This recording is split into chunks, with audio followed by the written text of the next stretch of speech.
Assalamualaikum warahmatullahi wabarakatuh. Innal hamdalillahi nahmaduhu nasta'inuhu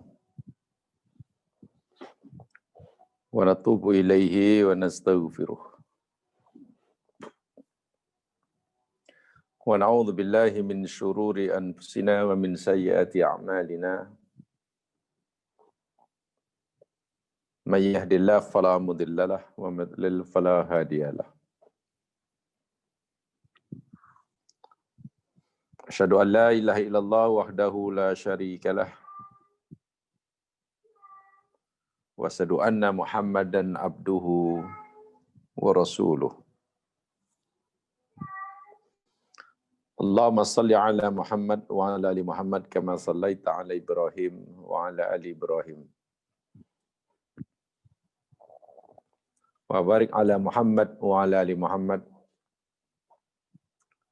kama barakta ala Ibrahim wa ala ali Ibrahim fil alamin innaka Hamidum Majid.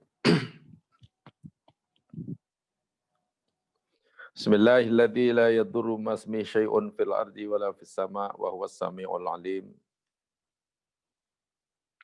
Bismillahilladzi la yadurru ma ismihi syai'un fil ardi wala fis sama' wa huwas samiul alim. Bismillahilladzi la yadurru ma ismihi syai'un fil ardi wala fis sama' wa huwas samiul alim.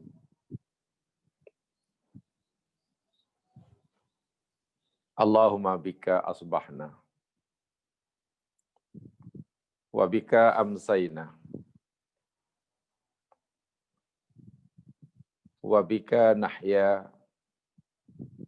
wa bika namut wa ilaikan nusyur. Allahumma amin.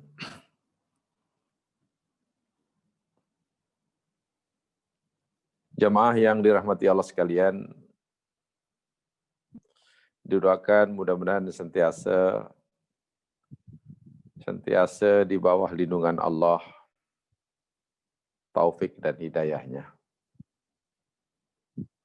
Allahumma amin. Alhamdulillah, pagi hari ini kita dapat menyambung semula tajuk pelajaran kita berkaitan dengan haqiqatul hayati dunia, hakikat kehidupan dunia. Dan sampailah kita akan pelajari ayat yang ke-14, muka surat 17. Coba lihat bagi yang ada bukunya, muka surat 17, ayat yang ke-14. Ayat yang paling bawah. Yang tidak punya bukunya, rujuk dalam Al-Quran, surah Al-Fajr, yakni surah yang ke-89, ayat 15 dan 16. Surah Al-Fajr, surah yang ke-89, ayat 15 dan 16.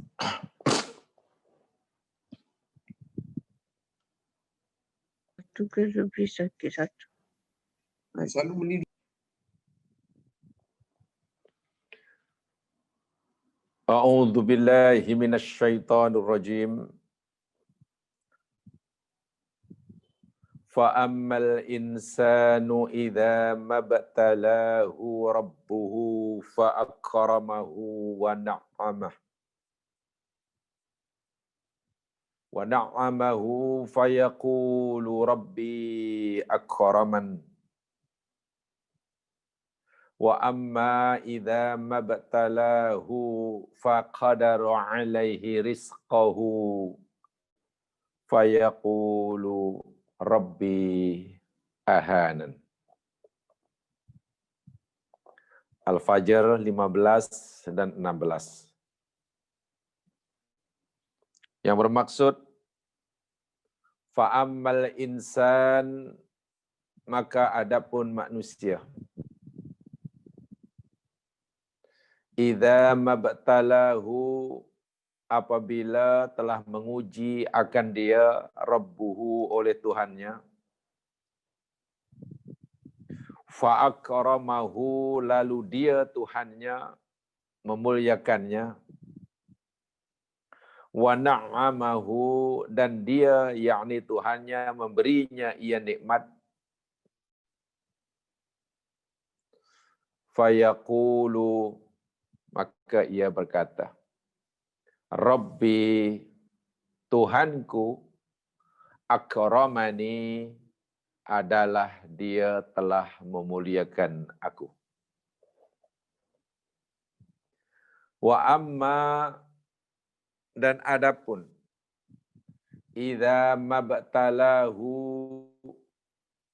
apabila telah menguji akan dia, oleh Tuhannya akan dia, faqadara alaihi, lalu dia yakni Tuhannya telah menyempitkan atasnya, rizqahu, akan rezekinya, fayaqul, maka ia akan berkata, Rabbi, Tuhanku, ahanani, dia telah menghinakan aku. Dia telah menghinakan aku. Ayat ini benar-benar menyebut kalimah ibtala, yabtali, ibtila. Menimpakan ujian. Bala. Ada beberapa riwayat, perlu saya sampaikan terlebih dahulu. Ada beberapa riwayat yang berkaitan dengan ayat ini, kepada siapa ayat ini diturunkan. Kalimah al-insan di dalam ayat ini, sebagian ulama tafsir, yakni ia bermaksud merujuk orang-orang kafir. Orang-orang kafir. Ibnu Abbas radhiyallahu anhuma berkata bahwa al-insan di sini dalam konteks ayat ini ia kepada orang kafir yang pada masa itu, yakni bernama Utbah bin Rabi'ah, Utbah bin Rabi'ah, dan Abu Hudzaifah bin Al-Mughirah. Utbah bin Rabi'ah dan Abu Hudzaifah bin Al-Mughirah. Dan ada ulama yang lain, al-insan di sini merujuk pada Umayyah bin Khalaf. Ada yang kata Ubay bin Khalaf. Dari berbagai pendapat dari riwayat itu, disimpulkan bahwa sababun nuzul ayat ini, ia dikaitkan dengan sikap dan pandangan orang-orang kafir apabila mereka mendapatkan kesenangan dalam kehidupan atau ketika mereka mengalami kesusahan yang dalam kaidah usul fiqh yang berbunyi, yakni al-hukmu bi umumil lafzi la bi khususis sabab. Hukum yang berlaku atau yang diambil dari satu-satu ayat atau dalil itu berdasarkan keumuman lafaz, bukan kerana sebab yang khusus. Ini bermaksud, jikalah ayat ini diturunkan, yakni berkaitan menyindir, merupakan sindiran kepada orang-orang kafir tertentu, seumpama Utbah bin Rabi'ah, Abu Hudzaifah bin Al-Mughirah, Umayyah bin Khalaf, Ubay bin Khalaf, maknanya orang yang apabila diuji kesenangan, dia merasa bahwa Allah menyukainya. Bila menimpa kesusahan, dia yakin Allah menghinakannya. Ya hanya orang-orang itu saja, orang tertentu. Dan tidak termasuk orang lain. Tapi realiti dia, adakah orang yang berfikir seperti ayat ini, yakni merasa Allah muliakan dia bila hidupnya senang, dan merasakan bahwa Allah menghinakannya ketika ia susah, hanya orang-orang yang disebutkan tadi, atau juga ada orang-orang lain, termasuk hari ini. Realitinya ada. Sebab itulah kalimat al-insan ini hendaklah difahami secara umum. Bahwa manusia ini hakikatnya punya potensial berfikiran seperti ini. Berfikir, manusia ini punya potensial, setiap kita. Ada kemungkinan untuk berfikir, untuk berprasangka bahwa Allah menyayanginya bila hidupnya senang, dan berfikir Allah menghinakannya bila ditimpa kesusahan. Walaupun mungkin tidak semua orang berfikir begitu kerana kefahamannya terhadap apa yang Allah tetapkan baginya. Ini satu. Jadi kita mengikuti bahawa suatu hukum, bahkan satu ayat itu berdasarkan keumuman lafaznya. Ini berlaku maknanya bagi semua orang. Walaupun ketika yang diturunkan dikaitkan dengan orang-orang tertentu di kalangan orang-orang kafir. Jamaah sekalian, itu satu.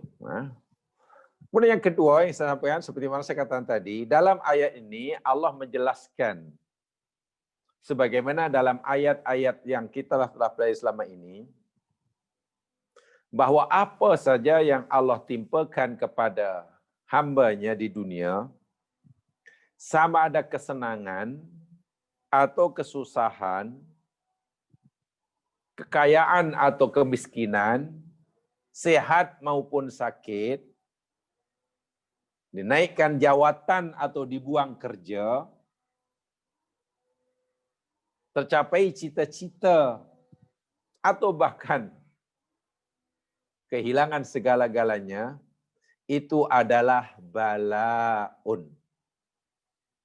Itu pertama yang betul, yang hendaklah betul-betul kita tanamkan dalam fikiran kita.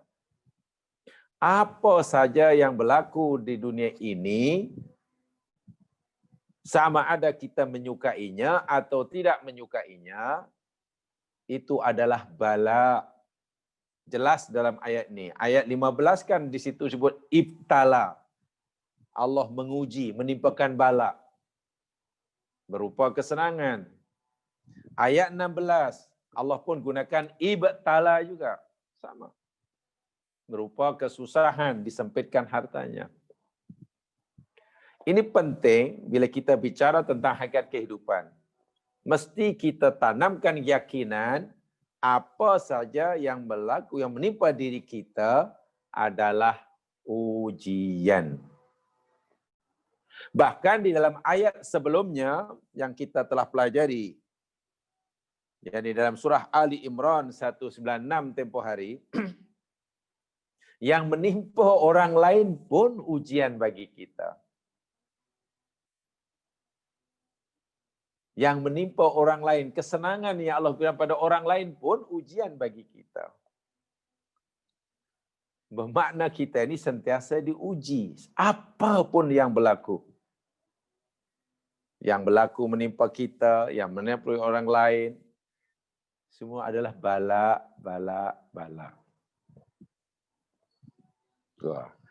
Kemudian yang ingin saya sampaikan juga sebelum saya uraikan, kalau dalam ayat sebelumnya yang kita pelajari, yakni dalam surah Ali Imran 196, Allah larang kita umat Islam. Allah melarang kita sebagai umat Islam untuk suudzon kepada Allah, berburuk sangka pada Allah ketika melihat orang kufur diberi kemewahan, sementara kita yang sebagai orang mukmin katalah ditimpa kesusahan. Jangan sekali-kali timbul buruk sangka.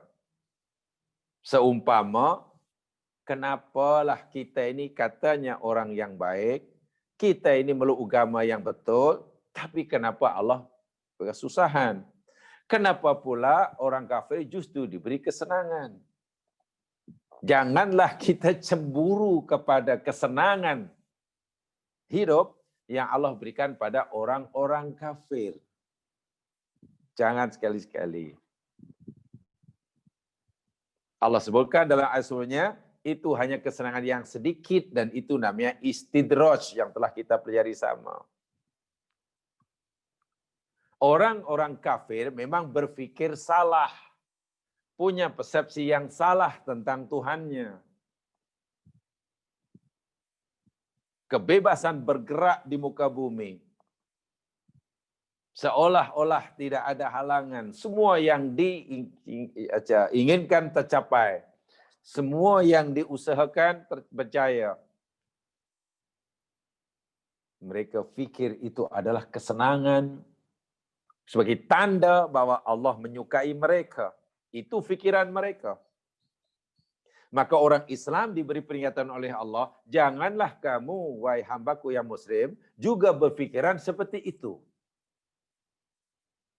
Jika orang kafir yang aku timpakan, yang aku berikan kesenangan berfikir aku menyukainya, dan bila aku timpakan mereka kesusahan, mereka fikir aku menghinakannya, itu fikiran mereka. Kamu jangan berfikir seperti mereka. Ini penting. Sebab apa bezanya antara si mukmin dengan si kafir? Jika cara memahami kerja Allah sama sahaja. Jika cara memahami kehidupan serupa saja. Kan tidak ada bezanya antara si mukmin dan kafir. Ya, mungkin bezanya dari segi zahir, si mukmin pernah mengucap kalimat syahadah, si kafir tidak pernah, mungkin. Tapi adakah yang akan membezakan si mukmin dan kafir hanya karena si mukmin pernah mengucap dua kalimat syahadah, si kafir tak pernah? Lalu apa pengaruh dan kesan daripada syahadah yang diucapkannya?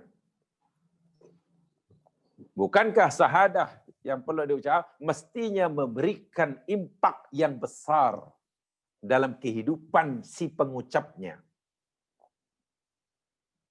Dan impak yang besar itu hendaklah, pengaruh yang besar itu hendaklah dapat mempengaruhi cara berfikir, cara memahami, cara melihat ketetapan Allah, ketentuan Allah.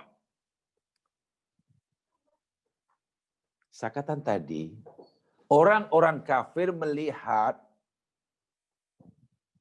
tanda bahwa Allah itu suka atau tidak suka kepadanya. Mereka lihat melalui apa yang Allah berikan kepada mereka. Saya ulangi. Cara berfikir orang kafir atau fikiran yang salah tentang Allah, mereka nak mengetahui Allah ni suka ke, tak suka ke kepada kita dalam hidup ini, tengok apa yang Allah berikan kepada kita. Bila Allah berikan kita kesenangan, semua usaha kita dijayakan, semua permintaan kita dikabulkan, orang kafir kata, ini bermakna. Ini bukti yang nyata bahwa Allah sayang aku. Tapi bila kesusahan demi kesusahan demi kesusahan yang Allah berikan pada mereka, dia yakin Allah benci. Allah menghinakan. Tengok orang susah hidupnya, kesimpulan dia, ini bukti bahwa Allah memang tak suka kamu. Buktinya kamu susah, tidak pernah senang. Melihat dirinya sentiasa senang, ini bukti bahwa Allah sayang diri ini. Buktinya, aku tak pernah susah. Apa yang aku nak dapat. Ini cara berfikir yang salah lagi sesat tentang Allah. Ini ayatnya. Apabila Tuhannya memberinya dia nikmat, kemewahan hidup, lalu dia segera yakin Tuhanku memuliakan aku. Bila disempitkan rezekinya, mereka percaya Tuhanku menghinakan aku. Kalau kita baca ayat selepasnya, kalla.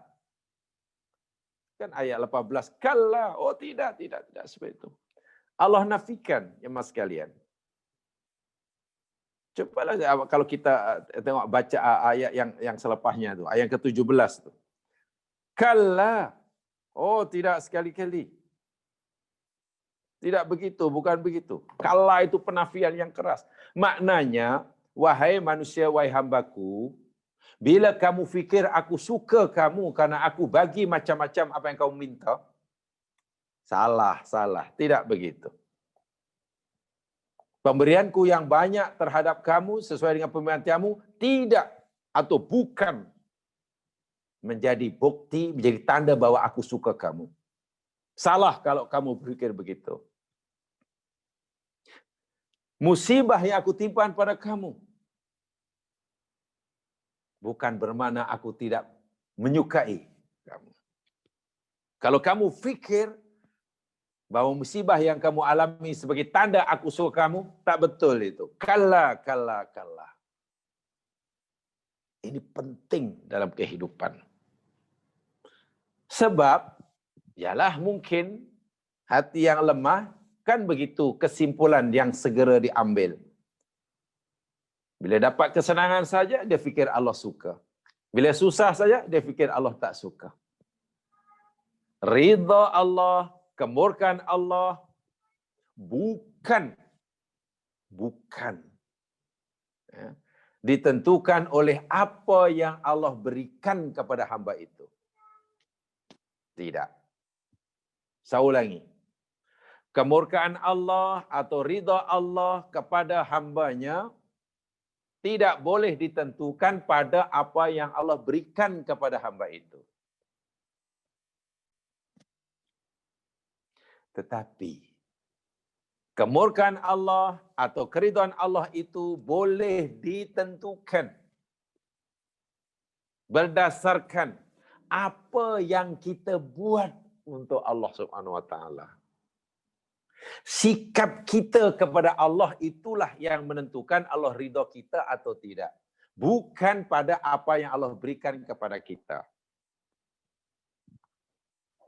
Karena apa yang Allah berikan pada kita, itu kaitannya dengan yang ini telah kita pelajari pada siri-siri lepas. Mungkin masih ada yang masih ingat, ada istilah Ata' rububiyah. Mungkin masih ada yang ingat itu. Anugerah rububiyah. Dan Allah akan berikan pada siapa saja. Tak kira mukmin ke kafir ke, Allah sayangi dia ke, Allah tak sayangi dia ke, para nabi ke, musuh nabi ke, semua diberi. Keperluan hidupnya dicukupkan oleh Allah. Apakah itu bermakna jika seorang itu dicukupkan keperluan oleh Allah, keperluan hidupnya oleh Allah, maknanya Allah ridha dia? Kan juga tidak. Orang kafir tidak. Tapi ridha dan kemurkaan Allah itu boleh kita lihat berdasarkan sikap hamba kepada Allah. Bukan pada apa yang Allah berikan kepada hamba.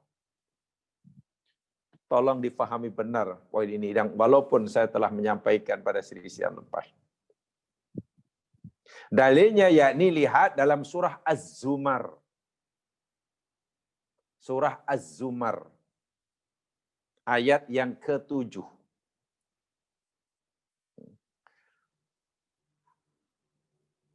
Lihat surah Az-Zumar, surah yang ke-39. Surah 39, ayat yang ke-7.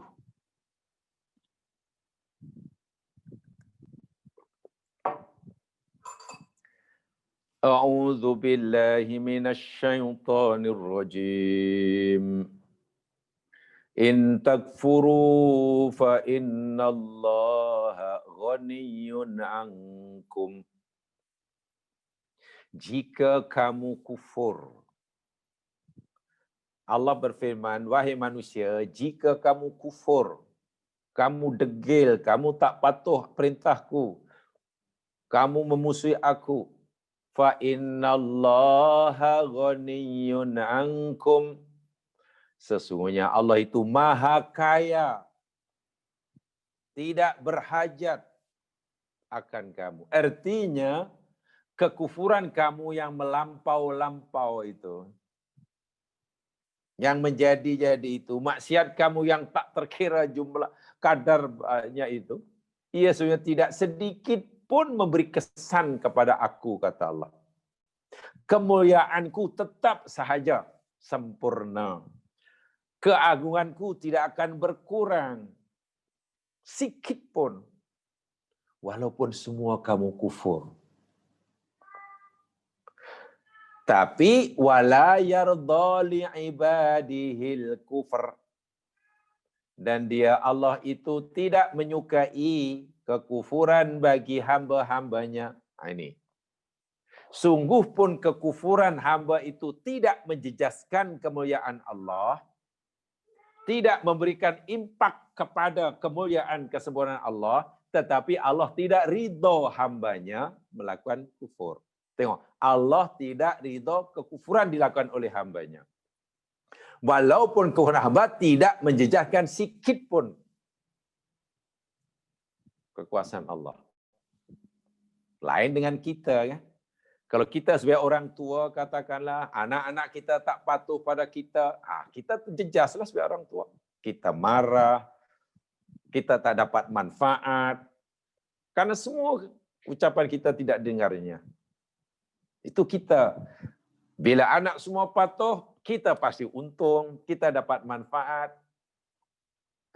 Itu kita. Sikap anak kepada orang tuanya memberi impak yang besar bagi orang tuanya. Tetapi tidak bagi Allah. Sungguh pun kekufuran hamba tidak memberikan kesan apa-apa bagi kemuliaan Allah, mana tidak menjejaskan kemuliaan sedikit pun, tapi Allah tidak ridha kekufuran dilakukan oleh hamba. Sebaliknya, wa in tashkuru yardahu lakum. Dan jika kamu bersyukur, pasti dia ridha kamu. Tengok, jika kamu syukur, Allah ridha. Walaupun jika semua kita syukur, semua kita jadi orang baik, Allah tidak bertambah berkuasa. Kemuliaan Allah tidak akan bertambah. Sungguh pun semua manusia taat kepadanya. Tetapi Allah redha. Demikian juga tadi sebaliknya. Jika semua manusia kufur, Allah tidak berkurang sedikit pun kemuliaannya. Tetapi Allah tidak ridha. Banyak kufur.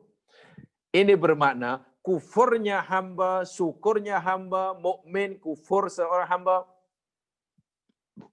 tidak memberi kesan apa-apa pada Allah. Tetapi Allah nyatakan dengan jelas ayat ini. Aku ridha jika kamu syukur dan aku tak ridha, aku benci apabila kamu kufur. So kalau kita nak tahu Allah ni ridha kita atau tak ridha kita, lihat diri kita. Lihat sikap kita. Adakah kita telah mensyukuri Allah, telah melakukan segala suruhannya dan meninggalkan segala larangannya ataupun belum? Jika kita telah berjaya melakukan suruhannya dan meninggalkan larangannya, ya yakinlah Allah ridha kita. Walaupun mungkin yang Allah berikan kepada kita sesuatu yang kita tidak sukai. Contohnya musibah, contohnya sakit, contohnya rugi, hilang barang, tidak tercapai cita-cita, tak jadi masalah. Yang pasti Allah sudah ridha kita. Asal perintahnya kita dah buat, larangannya dah tinggal. Habis kalau Allah sudah ridha kita, kenapa pula Allah timpakan pada kita kesusahan? Itulah namanya ujian yang selama ini kita pelajari. Ima untuk meningkatkan makom kita, wa ima untuk menghapuskan. Bila Allah bagi peluang kepada kita untuk meningkatkan makom, bila Allah memberikan peluang untuk terhapusnya dosa, adakah itu kesusahan? Adakah itu sebagai bukti kemurkaan Allah? Bukankah itu bukti sayang Allah, ridha Allah kepada hambanya yang diridai? Coba lihat. Bila kita sudah bersyukur, artinya buat yang disuruh, tinggal yang ditegah, ikut surah Az-Zumar, ayat 7, Allah ridha kita. Jelas itu. Sungguh pun apa yang Allah berikan pada kita, sesuatu yang kita tak suka. Contohnya musibah. Mungkin pertanyaannya, bagaimana Allah ridha kita, sedangkan yang kita minta, yang Allah berikan pada kita, sesuatu yang kita tak suka? Saya ulangi sekali, keridhaannya jangan diukur, jangan dilihat daripada apa yang Allah berikan pada kita. Tapi ditentukan oleh sikap kita pada Allah. Karena kita sudah jadi hamba yang baik, Allah ridha lah. Pertanyaan kemudian, kalau Allah dah ridha, kenapa Allah bagi kita sesuatu yang kita tak suka? Ya mas sekalian, sesuatu yang kita tak suka yang Allah berikan kepada kita, contoh musibah, itu justru tanda sayang Allah pada kita. Kerana dengan musibah tersebut, sama ada Allah nak ampunkan dosa kita, atau sama ada karena Allah nak menaikkan makom dan derajat kita. Pengampunan yang Allah akan berikan pada kita, ditingkatkan, dinaikkan darjah kita oleh Allah. Adakah itu tanda murka Allah pada kita? Atau justru itu adalah tanda sayang Allah pada kita? Ini berbeza dengan jika hamba itu kufur. Perintah ditinggalkan, larangan pula dilanggar. Pasti Allah tidak ridha orang itu. Az-Zumar ayat 7 ini jawabannya. Pasti Allah tidak ridha. Sungguh pun Allah bagi pada orang itu kehidupan yang senang lenang. Allah bagi macam-macam yang membuat orang itu gembira. Walhal Allah hakikatnya murka. Allah tak ridha. Nah, mungkin kita akan tanya lagi, jika Allah tak ridha pada orang itu karena dia kufur, kenapa Allah bagi apa yang dia minta? Sepatutnya kalau Allah tak ridha, ya dibagilah susah. Inilah yang dahulu telah kita pelajari, namanya istidraj. Dan ini bahayanya. Itu bahayanya. Sebagaimana dalam ayat sebelumnya kita berani yang di surah Ali Imran 196 itu istidraj. Orang kafir Allah berikan istidraj pada mereka. Yang istidraj itu adalah siksaan sebetulnya secara perlahan-lahan. Sebab itu orang mukmin dilarang cemburu. Bagaimana orang mukmin yang sejati imannya cemburu terhadap orang yang sedang disiksa?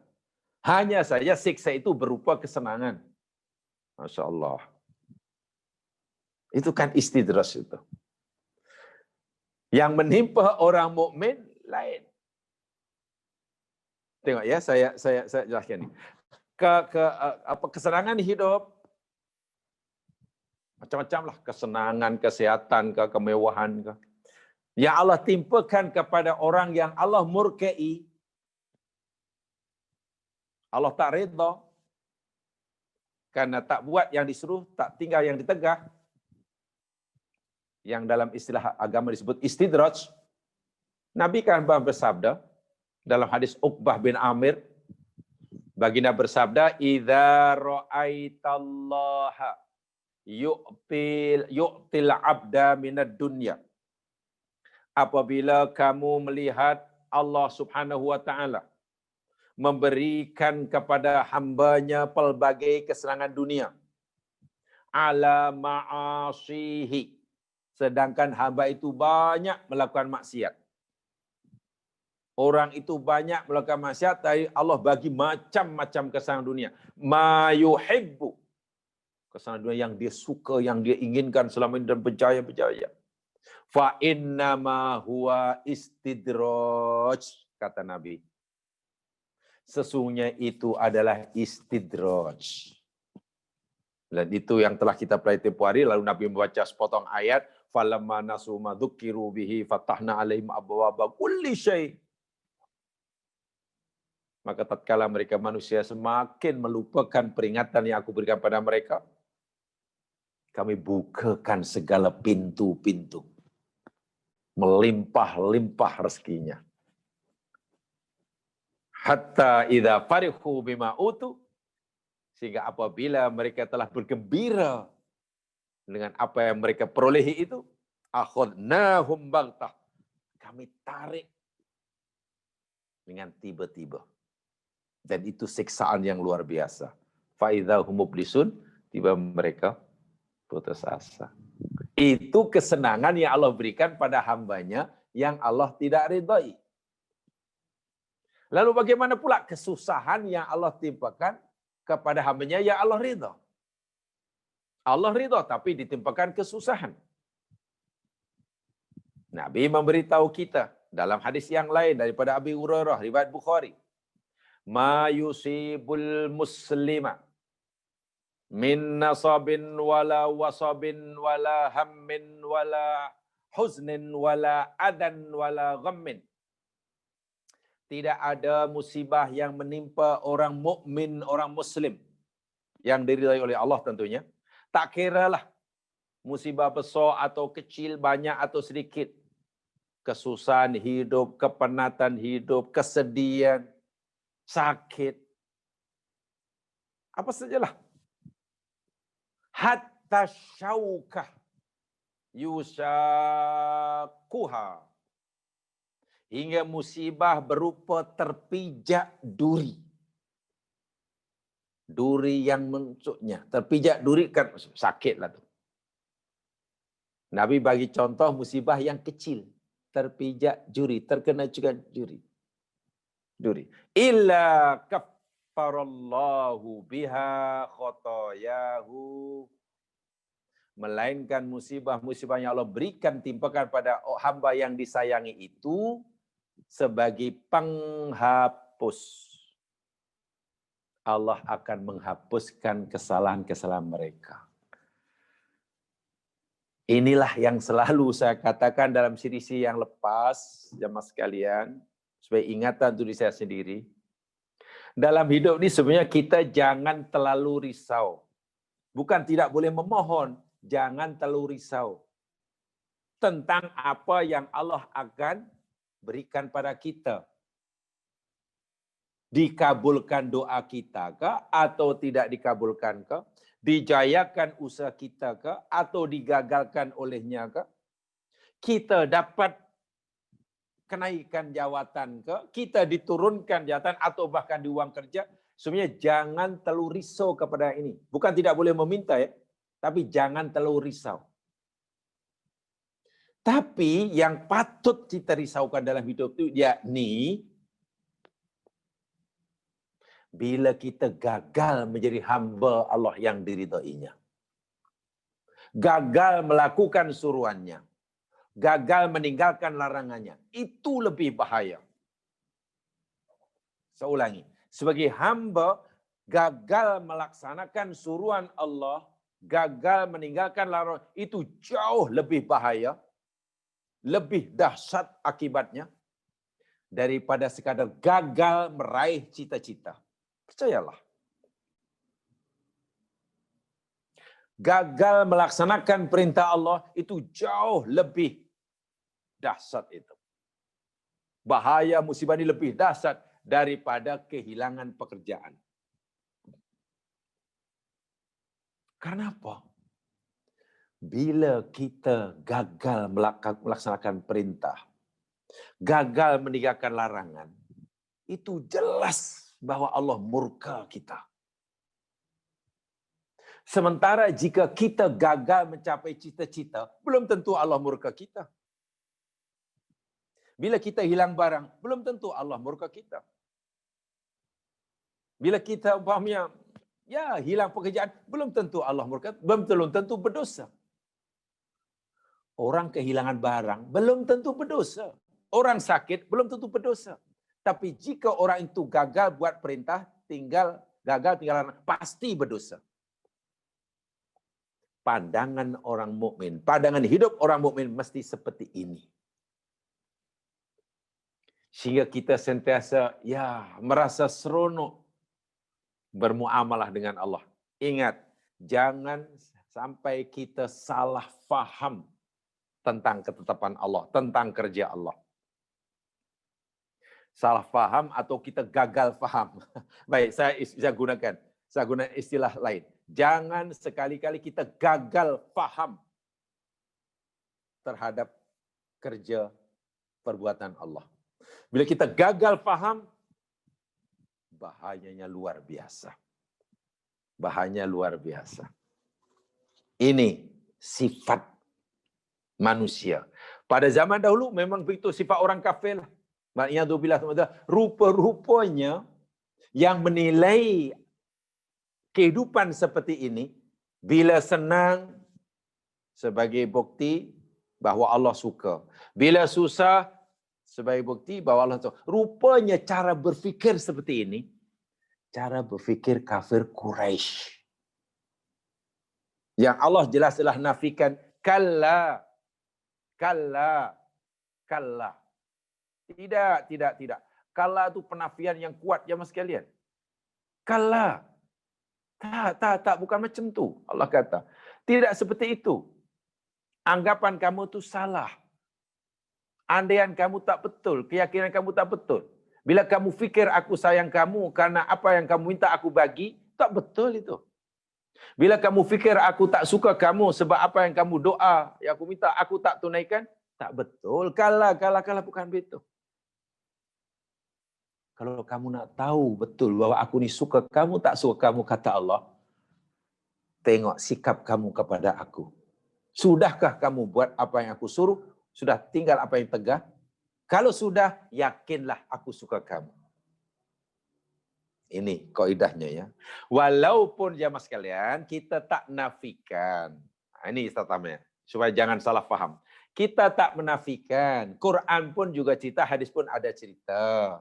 Bila Allah menyayangi hambanya, maka Allah akan bagi kesenangan hidup. Ya, di dunia hidup, dia senang, di akhirat pun senang. Iya.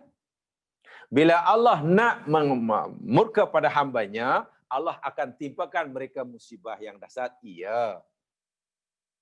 Betul itu. Tetapi jangan dibalik. Bila Allah bagi senang, maknanya Allah sayang dia. Bukan begitu. Cara berfikirnya, bila Allah sayang orang itu,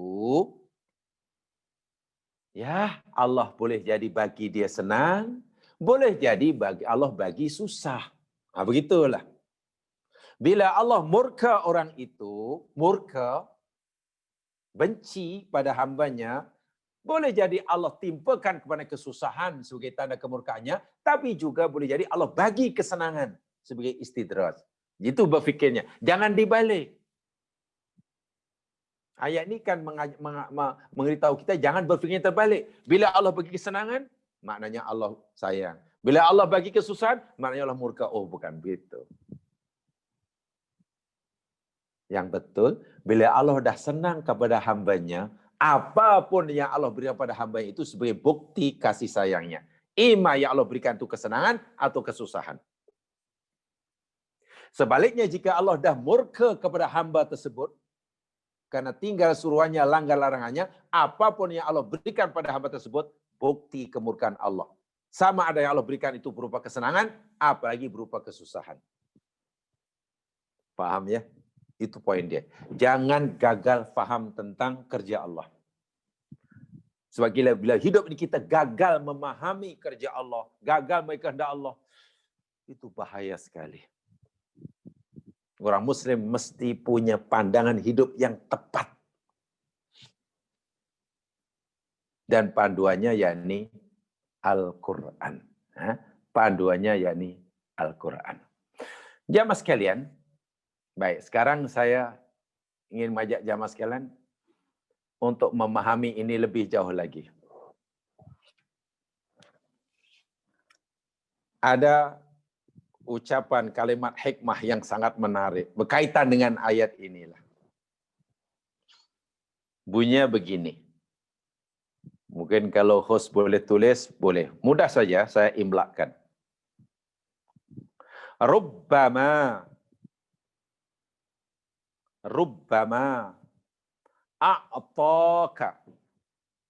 a'taka famana'aka.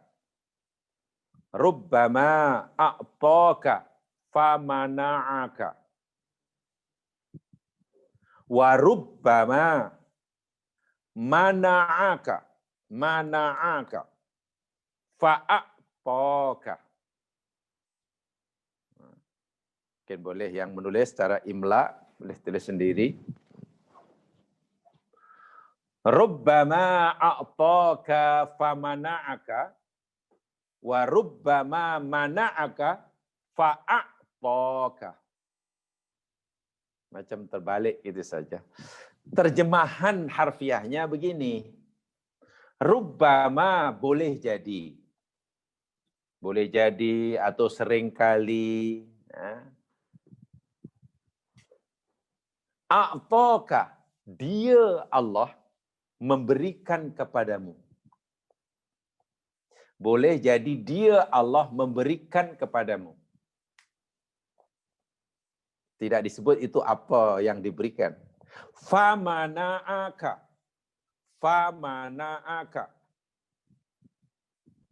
Namun, dia menghalangimu. Ini terjemahan apa adanya dahulu. Namun dia menghalangimu. Boleh jadi dia, yakni Allah memberikan kepadamu, namun dia menghalangimu. Warubbama mana'aka fa'ataka. Dan boleh jadi dia menghalangimu,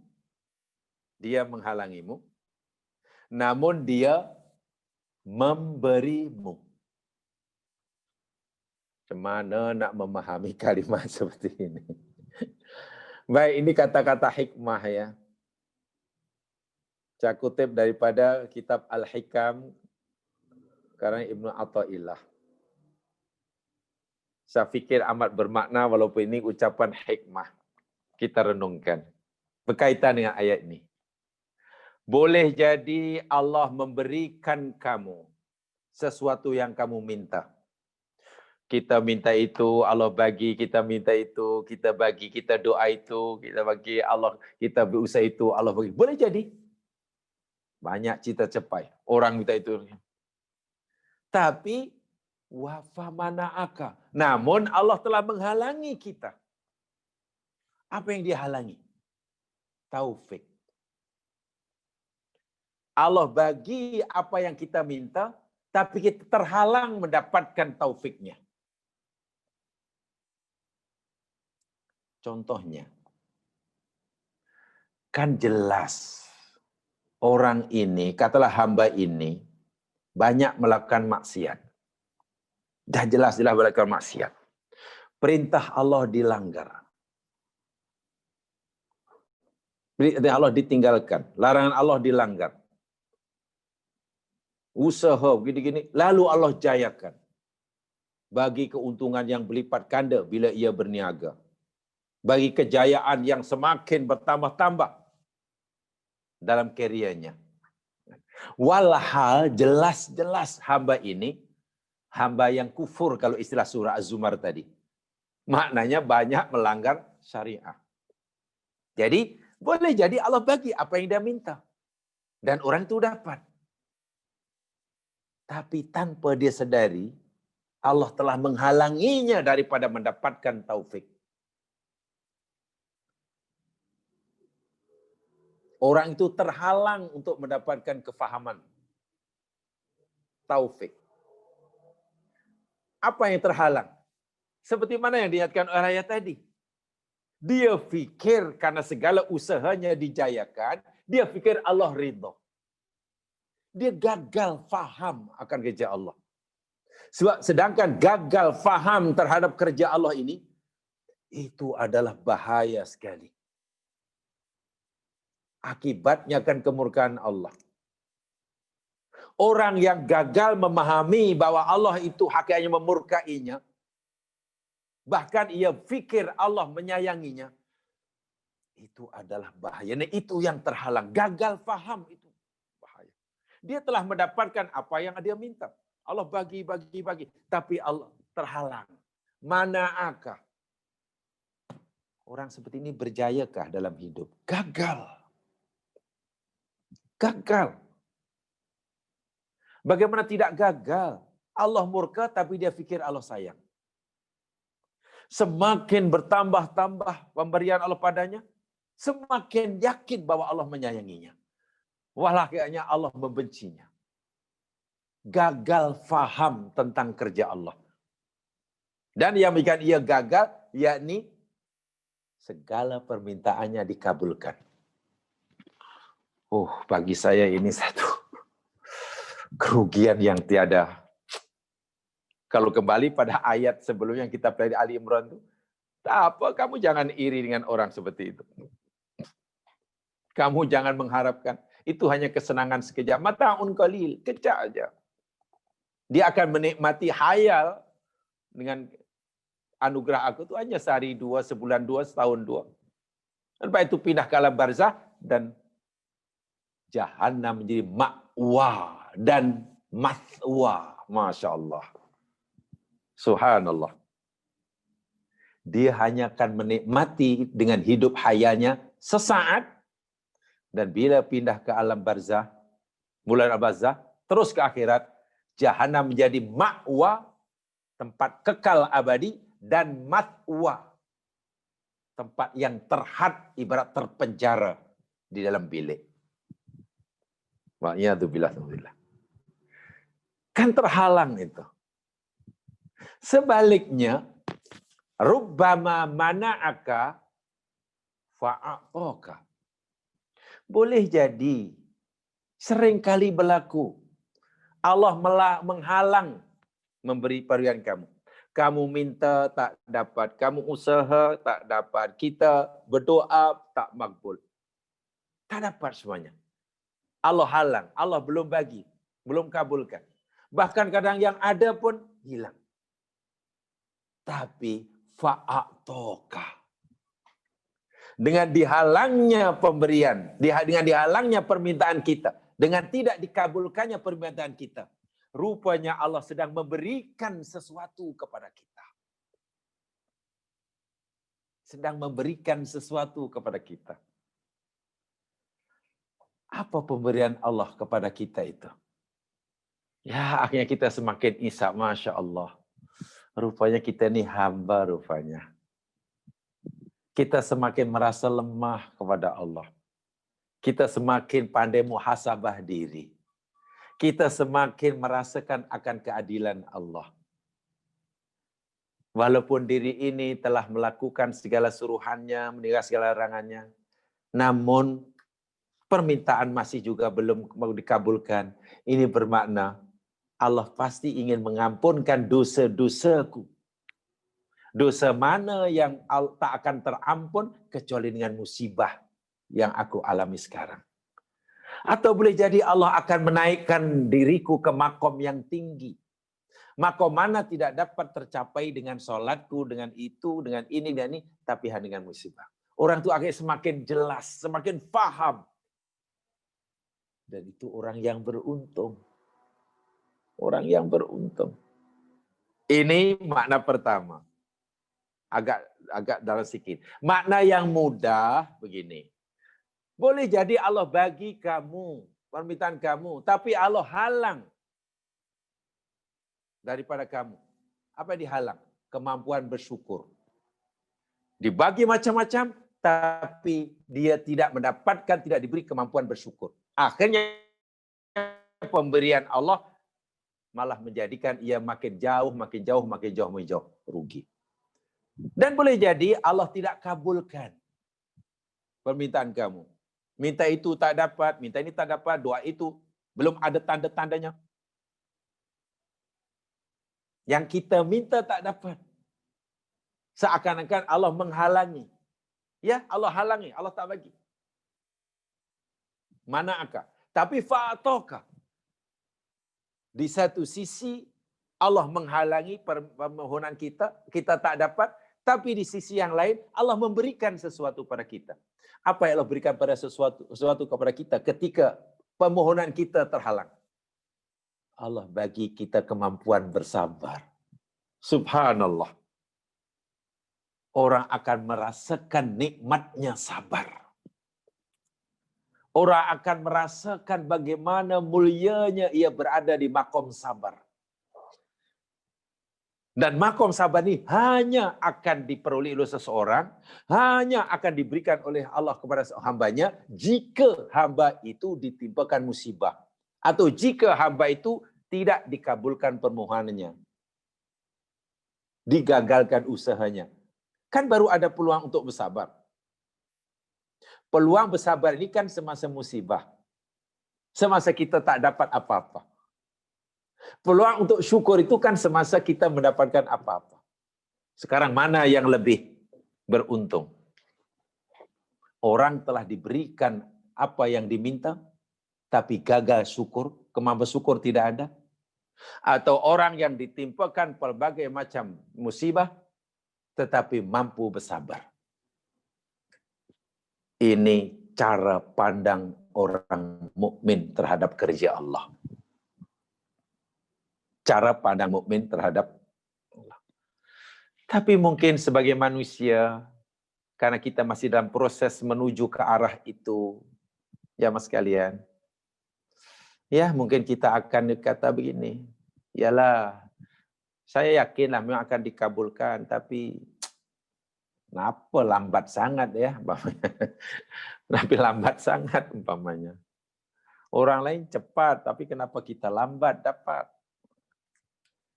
Orang itu baru beberapa bulan dah dapat. Saya Masya Allah dah 2,5 tahun baru dapat apa yang orang lain dapat. Wah sama usahanya. Mungkin terlintas seperti itu. Baik.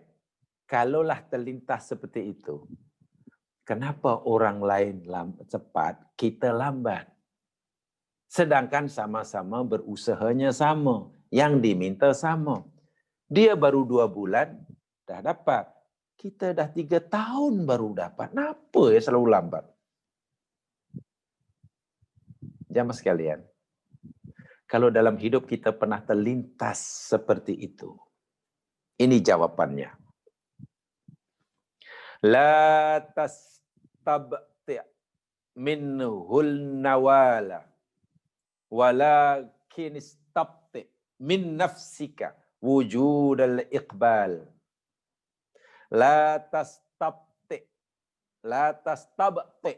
minhun nawal walakin istabti min nafsika wujudal iqbal. Apa maksudnya? La tastabti minhun nawal. Jangan sekali-kali engkau merasakan bahwa kurnia Allah itu lambat datang kepada kita. Kita minta itu lambat sangatlah, kita usaha itu lambat berjaya. Jangan sekali kita fikir bahwa anugerah Allah, kurnia Allah itu lambat sampai. Doa kita tu lambat dikabulkan. Jangan sekali-kali fikir usaha kita tu lambat dijayakan oleh Allah. Jangan fikir itu. Walakin istabti min nafsika wujudal iqbal. Akan tetapi, hendaklah engkau merasa begitu lambat menghadap kepadanya. Saya ulangi. Tetapi hendaklah kita sentiasa merasa lambat menghadap kepadanya. Kita lambat datang bila Allah panggil. Kita lambat melakukan suruhan bila Allah suruh. Kita lambat meninggalkan larangan bila Allah melarang. Lambat dipanggil, lambat disuruh mendekat, lambat. Allah kata cepat-cepat. Fafirru ilallah. Larilah kamu pada Allah. Lari. Firru tu lari. Bukan kita malah berjalan perlahan, berhenti, buat pusingan you lagi. Kepada Allah ni kan kena laju. Firru ilallah. Fafirru ilallah. Sari'u. Allah kata sari'u ila maghfirah. Bersegeralah kamu. Sari'u itu kan bersegera, kan bergegas, laju maknanya. Mohon ampun kena cepat, buat suruhan kena cepat, tinggal larangan kena segera. Mendekatkan diri pada Allah dengan laju. Itu Allah suruh. Mari, sari'u, sari'u, sari'u. Firru, firru, firru. Tapi kita pula lambat sangat. Lambat. Katakanlah, minta maaf jemaah sekalian. Sepatutnya mungkin kalau ibarat orang berjalan, jarak yang kita tempuh katakanlah 100 km. Daripada A ke B 100 km. Dan untuk menempuh jarak 100 km itu, katalah kita diberikan waktu 100 hari. Bukan 100 jamnya, 100 hari. Karena mungkin kita berjalan gitu lah. 100 km, 100 km, masa yang diperlukan untuk kita 100 hari. Maknanya, itu maksimum lah, 1 hari itu maksimum. Kalau kita sampai 100 km dalam 5 hari, alhamdulillah lah. Kalau 50 hari sudah sampai, alhamdulillah. Tapi had maksimum hanya 100 hari. Karena 100 km. Bermakna minimum 1 hari kita mesti bergerak menempuh jarak 1 km. 2 hari kilometer. Nah, sudah 80 hari, makna sudah 80 km sepatutnya. Itu minimum tuh. Alhamdulillah kalau kita sari'u mana laju? Oh, Masya Allah, 100 km, 40 hari dah sampai. Wah, itu lagi bagus. Serah Anda bayangkan. Had maksimum yang Allah berikan untuk menempuh jarak 100 km hanya 100 hari. Ini sudah 90 hari. Masa yang dihabiskan untuk berjalan. Tapi kita baru menempuh jarak 5 km. Apa jadi? 100 hari. 80 hari. Baru dapat 5 km. Masih bagi 95 km. Sedangkan masa yang diperlukan tinggal 20 hari. Dia masih leka. Bahkan dapat 5 km pula pusing pula buat pusingan you. Ingat, tinggal 1 hari. Yang sepatutnya sudah berada di kilometer yang ke-99. Tapi sekarang baru berada di kilometer yang ke-11. Apa akan berlaku pada orang ini jika masa yang diperlukan sudah habis? Sudah habis 100 hari. Dia masih berada pada kilometer 11. Kan masih kurang 89 hari. Apa yang berlaku? Ditariknya, direntap orang ini dengan kuat-kuat. Supaya cepat. Itu namanya naza. Malaikat rentap karena ibaratnya, kenapa kamu pelahan sangat ini? Allah suruh kamu berada di dekatnya ketika Allah tiba panggilan kamu. Allah dah ingatkan kamu bahwa hidup kamu ada ajal. Bila tiba ajalnya, kamu jumpa Allah. Nah, bila nanti Allah panggil, suatu saat panggil, kamu sudah berada dekat dengannya. Karena kamu sudah lama bergerak mendekatinya. Sudah lama kamu ready di depan pintu istilahnya. Nanti bila suatu saat dipanggil, sudah ada di situ. Maka jumpa Allah dengan tenang. Wanasitoti nasto. Demi malaikat yang mencabut nyawa, mengambil nyawa dengan perlahan. Yang pertama tadi, kenapa kamu masih berada di kilometer 11? Sedangkan masa tinggal 1 hari. Habis masa 1 hari, direntap orang ini. Wanaziati gharqa. Dan malaikat yang mencabut nyawa dengan kerasnya. Ini yang patut kita fikirkan. Jadi ibarat masa yang Allah peruntukkan pada kita 100 hari untuk menempuh jarak 100 kilometer, minimum kita mesti bergerak 1 kilometer setiap harinya, itu paling kurang tuh. Yang patut kita fikirkan. Bila masa yang kita peruntukkan sudah 80 hari, agak-agak sudah berapa kilometer jarak yang kita tempuh untuk mendekatkan diri pada Allah. Sudahkah kita berada pada kilometer yang ke-80 paling kurang? Atau jangan-jangan masih berada pada kilometer yang ke-17? Ini hanya analogi ya. Analogi. Saya tahu jamaah faham maksud saya. Bila umur orang itu katakan 100 tahun, itu maksimum yang Allah berikan untuk orang ini. Dan 100 tahun itu Allah Maha tahu kalau digunakan sebaik-baiknya, berjalan mendekati Allah, maka ketika tiba ajal sudah berada di hadapan Allah.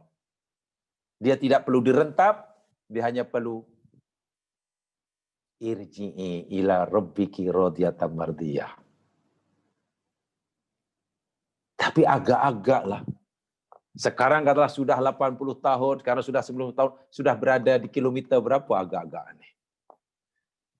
Kita yang mungkin sudah di umur 30 tahun, 40 tahun, 50 tahun, 60 tahun, agak-agak di kilometer ke berapa ini? Allah kata, sari'u, cepat, cepat, cepat. Bila aku suruh, cepat buat. Bila aku suruh mendekat, lari. Jangan merangkak. Jika aku suruh segera taubat, segera. Aku suruh kamu cepat-cepat, bila aku suruh, tapi kamu lambat. Macam mana kamu nak suruh aku cepat mengabulkan permintaan kamu? Sedangkan bila aku minta pada kamu pun, kamu bagi lambat sangat. Jangan-jangan ini jamaah sekalian. Saya itu bila kita berusaha dan lambat berjaya, mohon lambat dapat, itu dapat. Jangan berfikir, jangan tumpu, jangan risau, jangan menyesalkan. Kenapa lambat? Kenapa lambat? Minta itu tak buat. Iyalah, orang lain cepat. Waduh, sama-sama belajar tu. Daripada tadika tu sama. Sampai universiti sama, kena sama. Tapi kenapa dia dah dapat dahulu, kita lambat? Masya Allah. Jangan berfikir begitu, jamaah sekalian. Ya, kalaulah kita berfikir seperti itu, ya, nanti kita pasti salah faham, gagal faham tentang Allah. Yang patut kita renungkan, jangan-jangan karena kita terlalu lambat. terlalu lambat menghadap Allah. Wujudul ikbal. Allah suruh menghadap, segeralah menghadap, firu illah, tapi terlambat sangat. Itu yang patut kita risaukan. Jangan kita risaukan tentang lambat atau cepat atau lambatnya kemakbulan doa. Cepat atau lambatnya meraih cita-cita. Usaha, bukan itu kerja Allah. Itu kerja Allah, Allah sendiri akan menentukannya. Kewajiban yang Allah bebankan pada kita dan itu pilihan kita ialah cepat atau lambat. Kita lari menuju Allah atau kita hanya merangkak? Kita menghadap pada Allah atau jangan-jangan kita membelakangi Allah Subhanahu wa taala. Ingat, kalau hidup itu seperti ini, apapun yang Allah berikan pada kita, pasti Allah sayang kita. Karena kita lebih risaukan sikap kita kepada Allah, bukan risaukan apa yang Allah perlakukan terhadap diri kita. Faham maksudnya ya? Mata futiha laka babal fahmi fil man'i adal man'u ainal ata. Ketika Allah membukakan pintu kefahaman kepadamu, Dia tidak memberi. Kepadamu, apa Dia tidak memberi? Maka hal itu merupakan bentuk pemberian juga. Saya ulangi. Mata futiha laka babal fahmu fil man'i adal man'u ainul ata.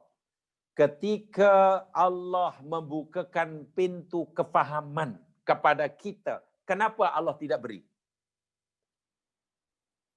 Saya ulangi.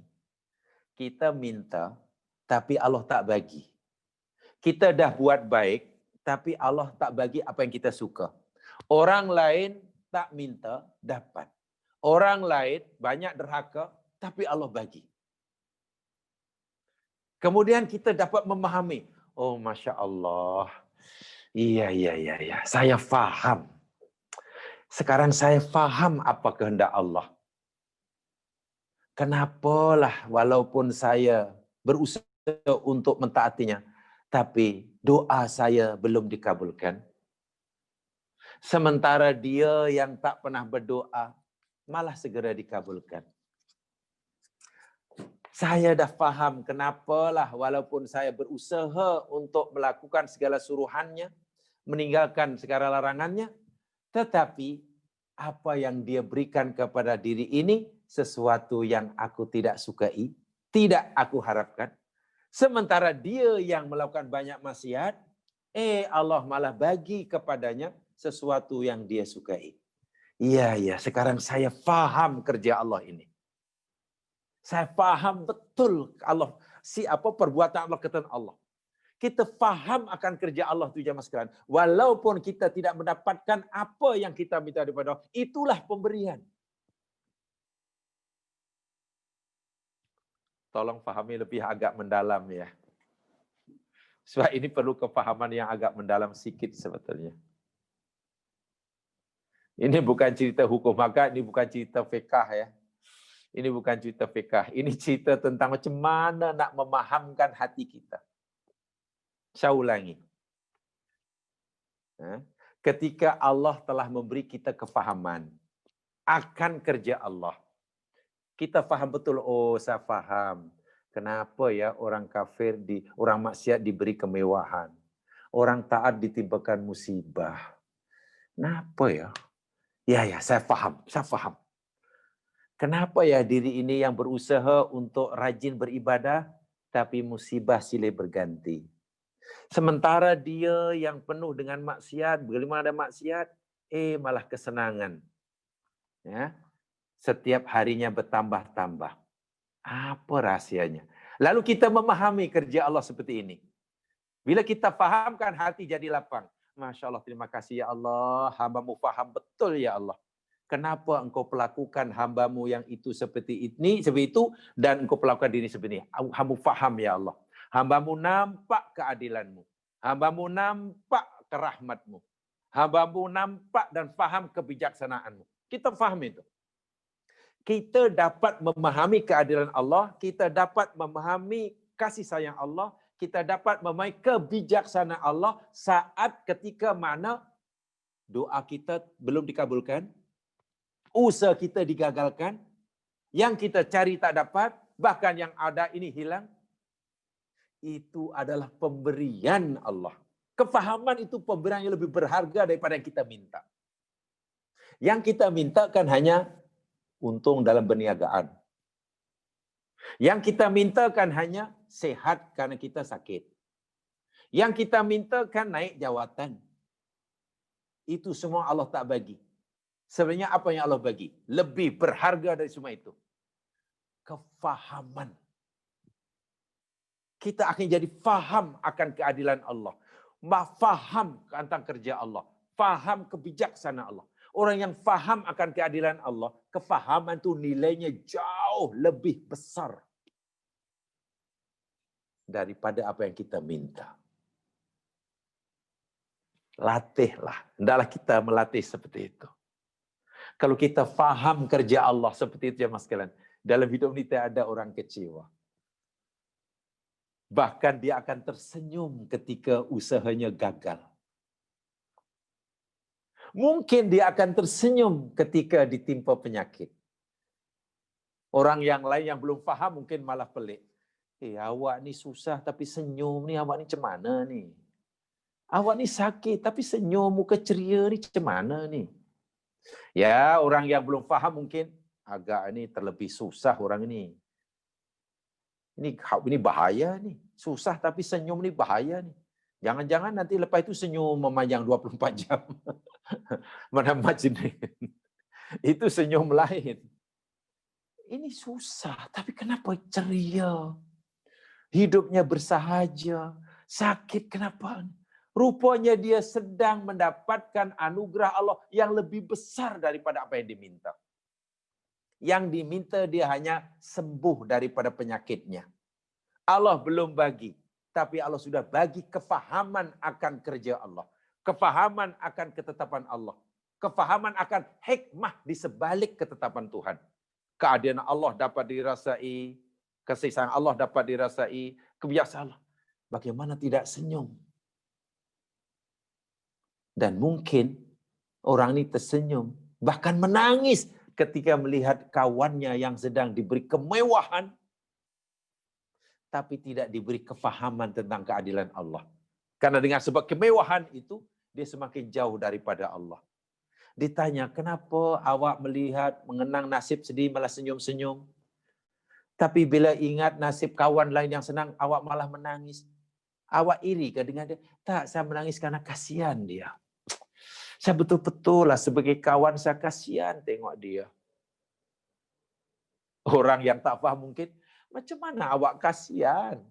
Dia itu senang lenang. Sepatutnya dia yang kasihan sama awak sebab awak susah. Mana di dunia berlaku orang susah mengasihi orang kaya?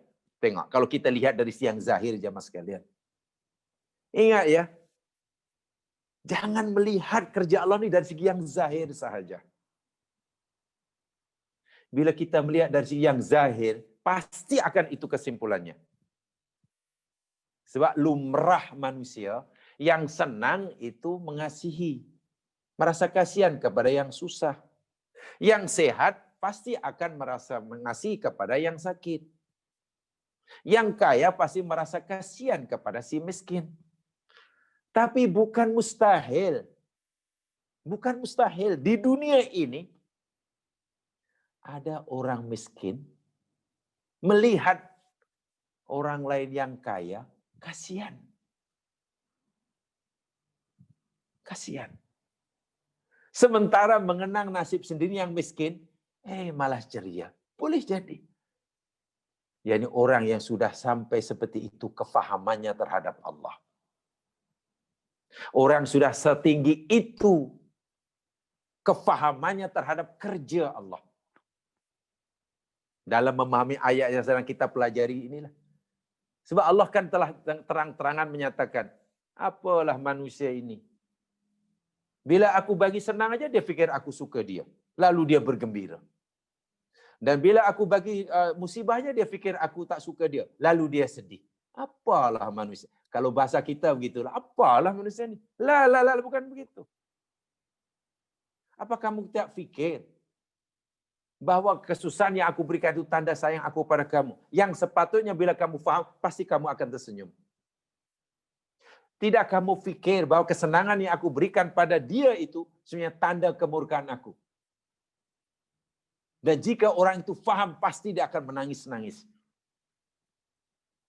Dan orang yang faham, melihat orang lain yang diberi kesenangan, yang itu tanda kemurkaan namanya istidrak, pasti kasihan orang ini. Pasti si miskin akan, ya Allah kasihannya lah kawan saya. Saya kawan baik dengan dia. Dia kawan yang sangat baik dengan saya orang ini. Tapi ya Allah, kenapalah dia begitu? Kan terbalik kan? Jadi kalau kita fahami agama ya mas sekalian, kita fahami ini lebih mendalam, nanti akan berlaku keadaan yang terbalik. Yang lumrah manusia, yang senang itu ada rasa kasihan kepada yang susah, yang kaya kasihan pada si miskin, yang sehat kasihan melihat pada si sakit. Tapi orang yang faham betul tentang ayat ini, sebenar-benar faham, tidak gagal faham tentang kerja Allah, mungkin berlaku sebaliknya. Orang yang sakit, senyum, ceria wajahnya, karena faham kerja Allah, kenapa dia dibagi sakit. Faham keadaan Allah. Sementara melihat kawannya yang sehat, malah menangis. Menangis bukan karena iri, menangis karena kasihanlah dia itu, kenapa lah. Mustahak atau tidak mustahak pemahaman sejauh itu. Sangat mustahak ya mas sekalian. Sangat mustahak memahami agama seperti itu berdasarkan ayat ini. Nah, kepada ayat ini. Minta maaf ini ada chat nih, saya terbuka nih.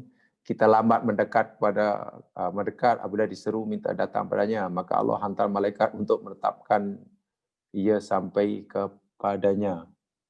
Itu adalah nazak. Ya okeylah, walaupun bukan itu yang saya maksudkan tadi. Bila engkau minta kepadanya dan apa yang engkau minta belum juga dibaginya, maka fahamlah bahawa itu adalah keadilan Allah dan itulah pemberiannya. Pemberiannya kepada kita jika kita faham kenapa Allah belum bagi kita. Gitu ya. Lalu kita kenapa? Bukan semestinya bila Allah tak bagi kita, itu maknanya pemberian, bukan. Kefahaman kita kepada kenapa Allah tak bagi kita. Kefahaman tentang keadilannya itulah. Kefahaman tentangnya. Kan Nabi telah beritahu kita, musibah yang menimpa kita itu adalah peluang untuk kita dapat pengampunan atau peluang untuk kita dinaikkan maqam. Bila kita fahami musibah seperti itu, maknanya pasti orang di musibah tersenyum-senyum. Tersenyum-senyum. Begitu, ya. Faham dia? Jadi saya ulangi, jangan merasa tadi jangan kalau saya simpulkan apa yang saya sampaikan terakhir ini sebagai penjelas pada ini. Boleh jadi Allah memberikan kepada kita apa yang kita minta, tapi Allah menghalang sesuatu daripada kita. Sementara yang Allah halang itu lebih utama, lebih manfaat, lebih baik daripada yang diberikan pada kita. Itu tadi yang saya pertama, dan tolong difahami penjelasannya. Dan juga boleh jadi Allah menghalang pemberian kepada kita. Yang kita minta Allah tak bagi.